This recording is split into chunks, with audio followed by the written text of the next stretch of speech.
Hello, and welcome to the Co-Living Life. I'm Dr. T. In this community, Black women share opportunities for safe and affordable communal living. In today's video, I'll share 12 tips for co-living housing providers to think through as they start preparing for housemates. Let's start out with item one on our list. Define your vision. This is important. You need to take the time to identify what your goals and objectives are for setting up this co-living space. Is it for you to have some financial freedom? Is it for you to have a sense of community and open your home to like-minded individuals? Just really thinking about what type of community do you envision creating? And how do you want your co-living space to reflect your values and your interests? This visioning will start you on a path to identifying some of the other critical elements as you start preparing to become a co-living housing provider. Number two on our list, identify potential co-living partners. Take the time to sit down and think through, who do you want living in your space? What characteristics or qualities are important to you in a potential housemate? And how would you find and select compatible individuals to share your space? Number three, designate your shared living spaces. Here's where you're going to take the time, walk through the home, look around and see how much living space you have for available co-living, determine which bedrooms and which bathrooms you're going to open up and allow you for ease in accommodating all residents. Will a housemate have an ensuite option where they have a bedroom with a bathroom inside of it? Or will there be a Jack and Jill setup where you might have two bedrooms that share one bathroom?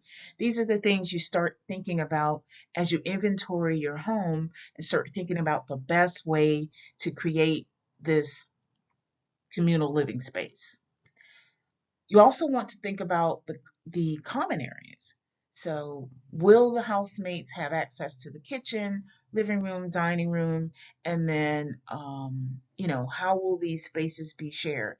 Are they properly set up currently for others to have access to and utilize? Number four on our list, establish house rules and guidelines. This is very important, and it goes back to your vision.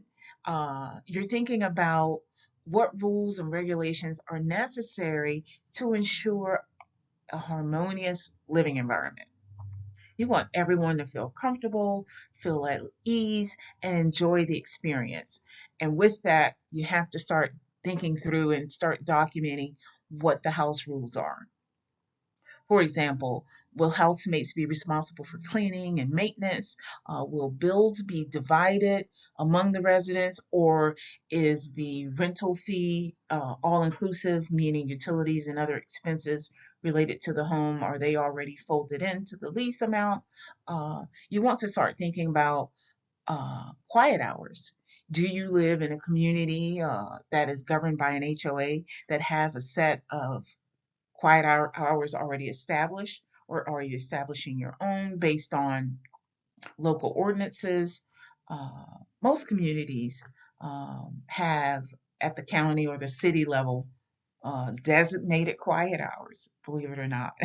So you want to do your due diligence and understand those rules and guidelines that your housemates will need to comply with and that fall in line with whatever regulatory requirements you have. Another big thing is think about overnight guests. Are you going to allow your housemates to have overnight guests? Um, if so, for how many nights before you start charging? Or are you just going to not allow it at all? Um, are there any other shared resources that you need to document and account for in the rules and even in the expenses? Uh, how will you divide emergency expenses that come up as a result of communal living? Um, are there any other costs that you want to start thinking through that you might add to the lease or add to the rules in terms of if you provide a fully furnished space, then what happens in disrepair or some instance where something is broken? So these are the house rules that you need to start thinking through and those guidelines because they'll be an input into your lease. Number 6, create that rental lease and application that we were talking about. So there are various tools out there that allow you to create a lease. There's some, boilerplate leases out there that you can buy offline. There are also lease and rental application forms that most local associations of realtors have and give the general public access to. So you could take those, uh, mock them up, maybe get with your legal advisor and talk through any additions or deletions that you need to make to existing tools out there. Uh, and then number 7, market and advertise your co-living space. In doing this, make sure you understand current and pending local laws from an economic perspective, from a physical building perspective, and certainly from a landlord tenant law perspective. And again, most jurisdictions have the landlord tenant law manual available online. Get a copy of that.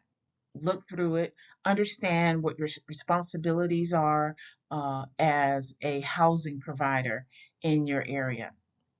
Understand the laws regarding environmental impacts. For example, in various states and cities, there's information and rules around and laws around smoking within a particular uh, proximity to other houses and public places. So make sure that you're aware of these laws and you do your due diligence so that you are covering yourself and covering your tenants.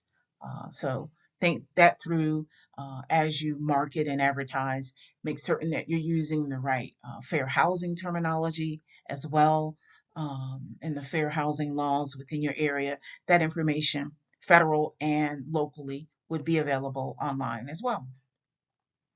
And then start screening your your top 3 applicants. So you've marketed, you've advertised, and you've gotten great feedback. Um, don't overwhelm yourself.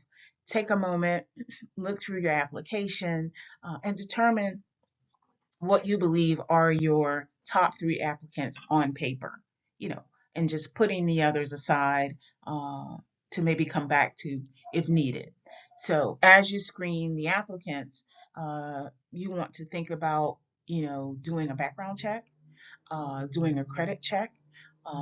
If this is someone that's local and if you're providing housing within the states, or even abroad, you want to think about, will I call their employer?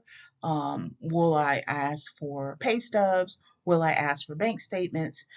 So do that due diligence around your top 3 applicants, making certain that you are getting a clear view of who the applicant is and if this is someone that you would want to bring into your communal living space. And then number 9, make the selection. Inform the successful applicant that they've been selected, have them come back and maybe do a walkthrough, uh, have them really aware of what your expectations are in terms of co-living. Remind them because they may have been applying to a variety of places, and so have that one-on-one dialogue to go over the house rules, the guidelines, the lease components, and just have that ability to reinforce and certainly welcome them in to your home. And then number 9, continuous improvement. Here we're focusing on, evaluating and adjusting. You've had the person in your home, maybe take a moment and take a 30-minute, a 30-day review of how things are going. If there are any adjustments you need to make, um, find out from the housemate if there's any adjustments they'd like made. So really just having that continuous feedback loop and understanding what is necessary to keep a harmonious environment. And then lastly, live your best life. You have uh, enacted your vision, you put your vision in motion, you have opened up and become a co-living housing provider, and hopefully this gives you the opportunity for the financial freedom or whatever other goal or objective you had. Always remembering that this is a life of ease. This is a life of comfort, safety, and affordability. And so you want to maintain that, and you want to always be at a point where you are loving the life.